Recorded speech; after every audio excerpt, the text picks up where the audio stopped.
여러분, 흔히 1492년 콜럼버스가 도착하기 전에 아메리카 대륙하면 뭔가 텅 비어 있고 미개척지였을 거라고 생각하시죠? 네, 사실 저도 예전엔 약간 그렇게 생각했거든요. 그런데 오늘 우리가 살펴볼 자료들을 보면 이 생각이 완전히 틀렸다는 걸 알게 되실 겁니다. 콜럼버스보다 무려 3만 년이나 앞서서 믿기 힘들 정도로 고도로 발달한 고대 사회들이 존재했었거든요. 자, 상상 그 이상의 이야기 속으로 바로 들어가 보시죠. 본격적인 이야기에 앞서 이런 생각 한번 해볼까요? 만약 아메리카 대륙의 역사가 우리가 학교에서 배웠던 것보다 3만 년, 네, 무려 3만 년이나 더 일찍 시작되었다면 어떨까요? 완전 충격적이지 않나요? 이 질문 하나가 북미 대륙은 그저 거대한 황무지였다는 해묵은 오해를 그야말로 산산조각 내버립니다. 우리는 지금 인류 역사의 거대한 퍼즐 조각이 완전히 새롭게 맞춰지는 현장에 함께하고 있는 겁니다. 좋습니다. 그럼 오늘 살펴볼 이 흥미진진한 연대기적 로드맵을 간단히 짚고 넘어가죠. 인류의 첫 도착부터 시작해서 클로비스 문화의 등장, 농업과 초기 문명이 어떻게 탄생했는지 볼 거고요. 이어서 건축과 무역의 마스터들, 아메리카의 거대 도시들, 그리고 아쉽게 쇠퇴해버린 제국들까지 쭉 훑어볼 예정입니다. 기존의 역사 상식이 어떻게 뒤집히는지 지켜봐 주세요. 자, 그럼 첫 번째로 빙하기 타임라인을 완전히 새롭게 쓰고 있는 아메리카 대륙으로의 첫 도착에 대한 내용부터 살펴볼까요? 시간을 훅 돌려서 빙하기로 가보겠습니다. 플라이스토세라고 하죠. 이때 아메리카 대륙은 두께가 2.5m나 되는 거대한 얼음에 갇혀 있었고 검치어나 자이언트 짧은 얼굴곰 같은 진짜 무시무시한 포식자들이 우글거렸습니다. 근데 여기서 진짜 재밌는 건 타임라인이에요. 옛날 학계에서는 인류가 베링육교를 건너온 게 약 16,000년 전이라고 철석같이 믿었거든요.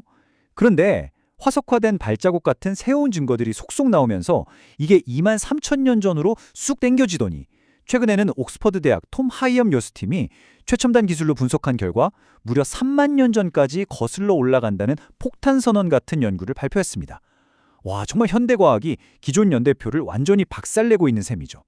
이렇게 연대가 훅 당겨지니까 당연히 그럼 대체 어떻게 이동한 거야? 라는 논쟁도 불이 붙었습니다. 예전처럼 해수면이 낮아져서 생긴 베링육교를 걸어서 건넜다는 전통적인 이론이 있는가 하면 최근 로레나 베세라 발디비아 박사와 톰 하이엄 박사가 재현한 해안선 보트 이주 이론이 아주 팽팽하게 맞서고 있습니다.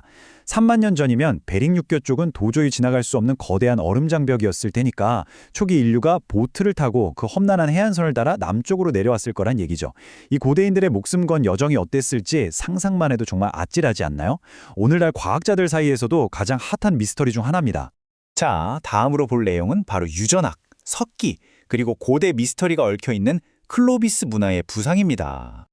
그 혹독한 빙하기를 뚫고 살아남아 아메리카 대륙에 엄청난 발자취를 남긴 사람들이 있습니다. 바로 유목 사냥꾼인 클로비스인들인데요. 이분들 진짜 대단합니다.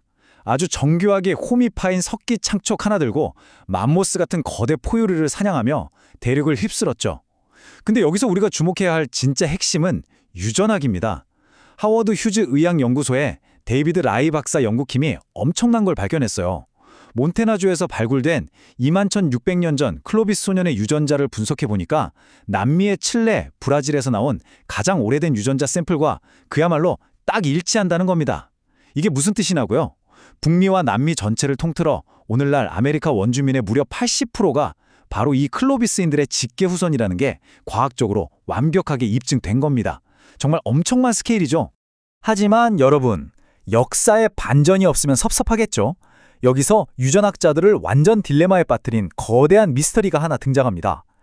남미 대륙 전역에서 잘 살고 있던 클로비스 혈통이 약 9,000년 전에 문자 그대로 증발해버립니다. 씻은 듯이 사라지고 완전히 다른 유전적 혈통으로 통째로 교체되어 버린 거예요. 아니 도대체 왜 이런 대규모 인구 교체가 일어났을까요? 그리고 이 새로운 남미인들은 대체 어디서 갑자기 튀어나온 걸까요? 이 미스터리는 학계가 아직도 풀지 못한 엄청난 수수께끼로 남아 있습니다. 영화 소재로 써도 될 것 같지 않나요? 이제 이야기는 얼어붙은 세상에서 벗어나 다음 단계로 넘어갑니다.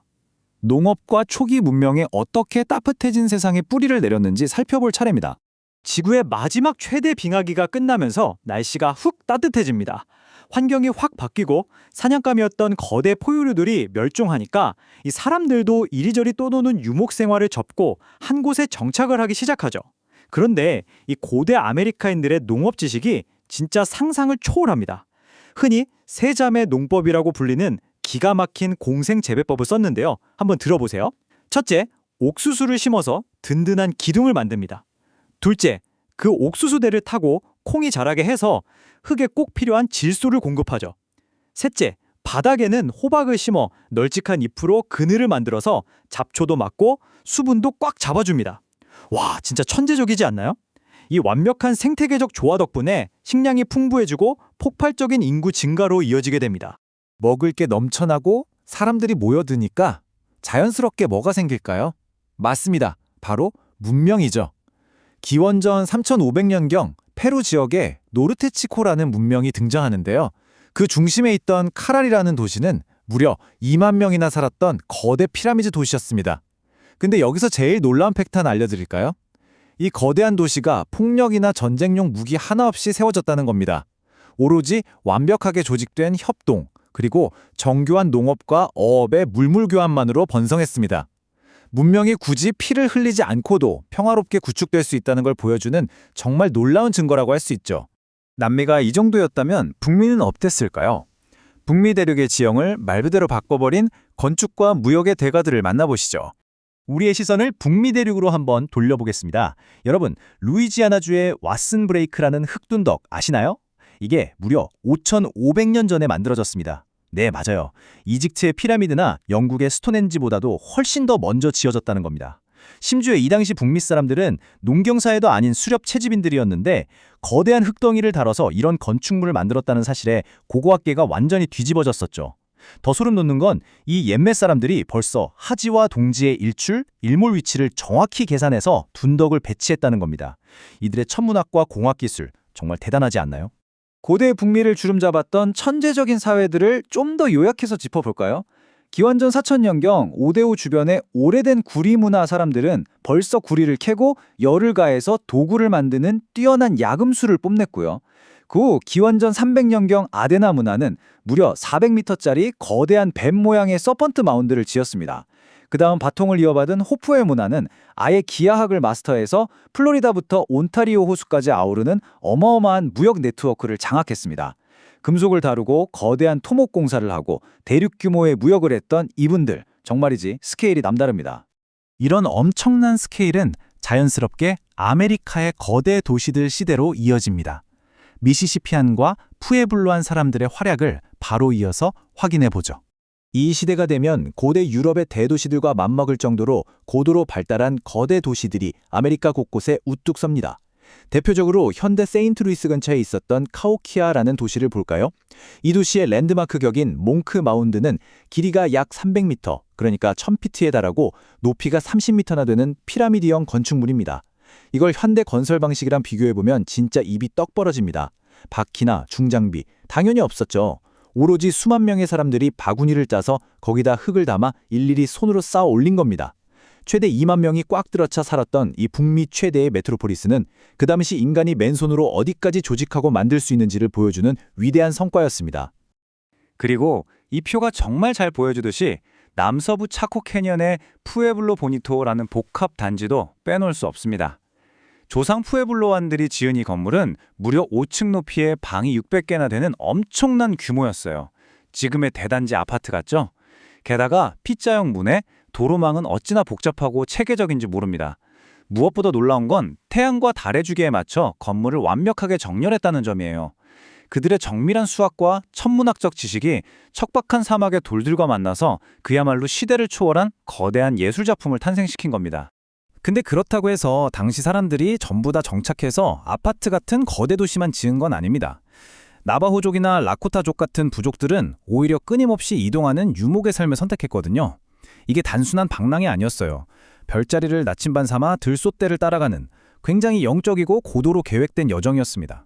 그리고 재밌는 건 이렇게 유목 생활을 하는 부족들이 역설적으로 아메리카 대륙 전체를 가로지르는 장거리 무역 네트워크를 연결하고 활성화하는 데 아주 결정적인 징검다리 역할을 했다는 사실입니다. 모든 게 톱니바퀴처럼 연결되어 있었던 거죠.